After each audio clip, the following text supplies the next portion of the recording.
Bu Menteri. Selamat sore rekan-rekan. Assalamualaikum warahmatullahi wabarakatuh.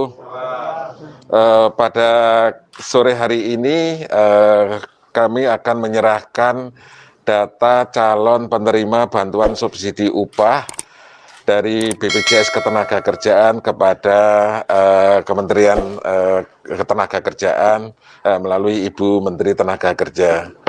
Jadi data yang sekarang sudah terkumpul dari target semula 15,7 juta,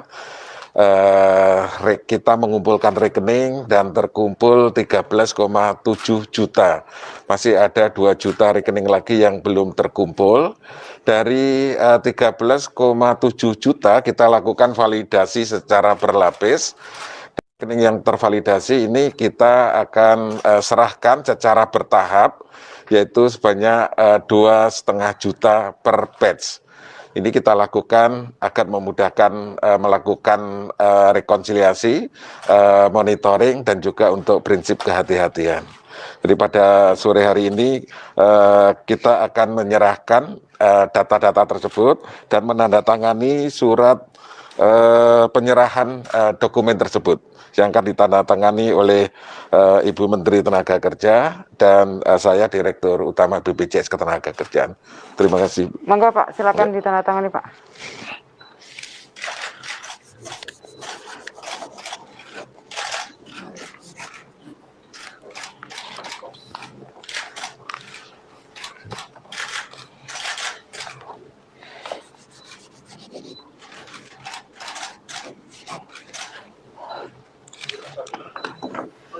Ya. Ini mop-up-nya, jadi kami serahkan ini secara batch. Ini batch pertama 2.500.000 nomor rekening. Ya, 2.500.000 data yang kita serahkan. Ya. Terima kasih Pak. Terima kasih. Kami menerima data calon penerima program subsidi gaji atau upah ini dari BPJS Ketenagakerjaan.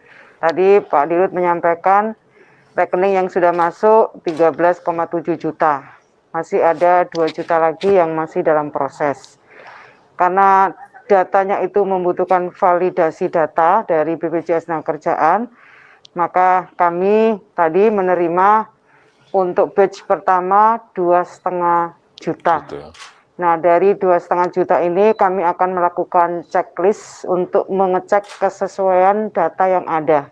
Setelah itu baru nanti setelah selesai checklistnya, baru akan kami serahkan kepada KPPN untuk bisa mencairkan uangnya yang nanti akan disalurkan ke bank penyalur, dalam hal ini adalah bank-bank pemerintah.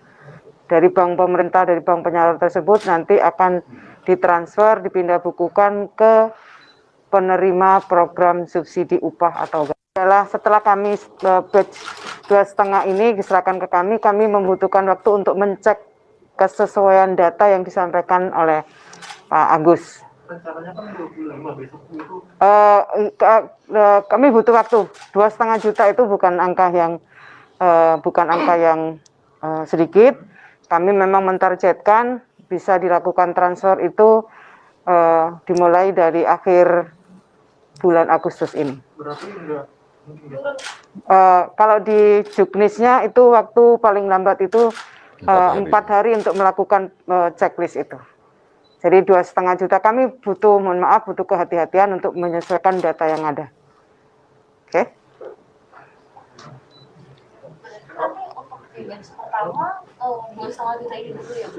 Kami merencanakan batch pertama 2,5 juta. Mudah-mudahan itu 2,5 juta itu minimal ya, per minggu bisa kami lakukan, sehingga dari 15,7 itu bisa masuk datanya pada akhir September 2020 ini. Untuk oke. Baik. Kalau untuk honorer bisa dapat belum, Bu?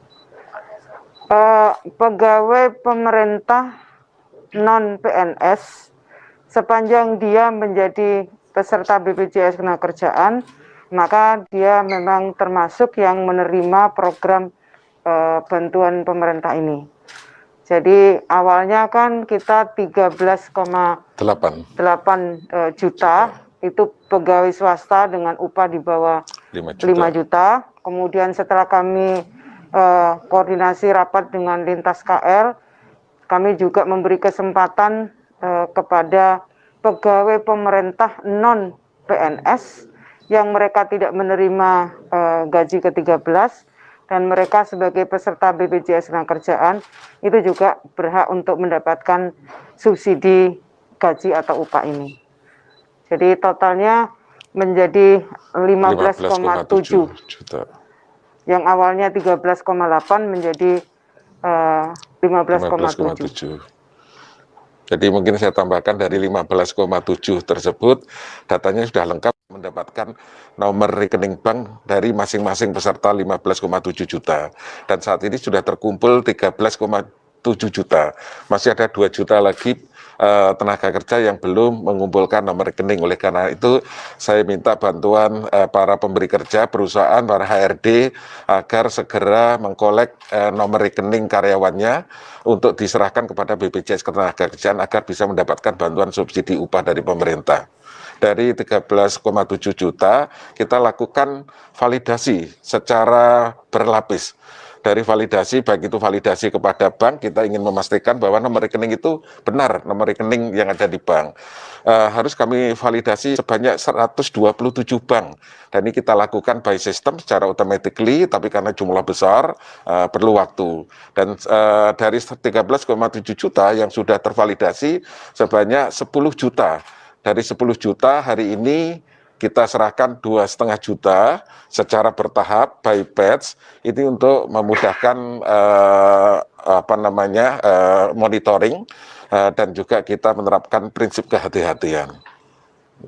Bu, dari isi Permenaker nomor 14 tahun 2020 kan ada tertulis sanksi ya Bu ya, bagi pemberi kerja apabila data tersebut tidak valid. Saya boleh tahu Bu, sanksi yang diberikan kepada pekerja itu pemberi kerja itu apa ya Bu? Sanksi administrasi.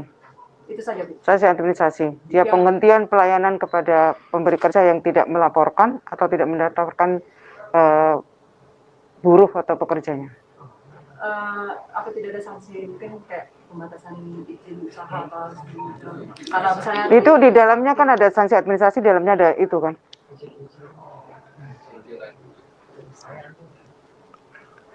Ya, jadi mungkin bisa saya tambahkan sesuai dengan peraturan pemerintah nomor 86, perusahaan yang tidak memberikan data benar kepada BPJS Ketenagakerjaan, tidak mendaftarkan dan sebagainya, akan mendapatkan dikenakan sanksi, yaitu sanksi administratif.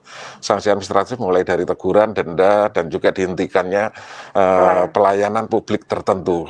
Dan juga sanksi-sanksi lain sesuai dengan ketentuan peraturan perundangan yang berlaku. Dendanya berapa Pak? Saya harus cek besarannya, nggak hafal angkanya. Nanti bisa kalau mau sekarang, tapi nanti setelah itu juga bisa. Yang sudah lebih teknis lagi. Oke. Cukup ya? Cukup. Data yang tidak benar itu apakah nanti pengecekan dari BPJS atau nanti dari para calon penerima ini?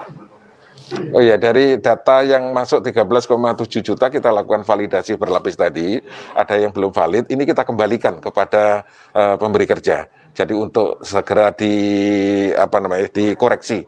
Dan saat ini sedang dalam proses, oleh karena itu saya minta bantuan para HRD perusahaan untuk segera menindaklanjuti.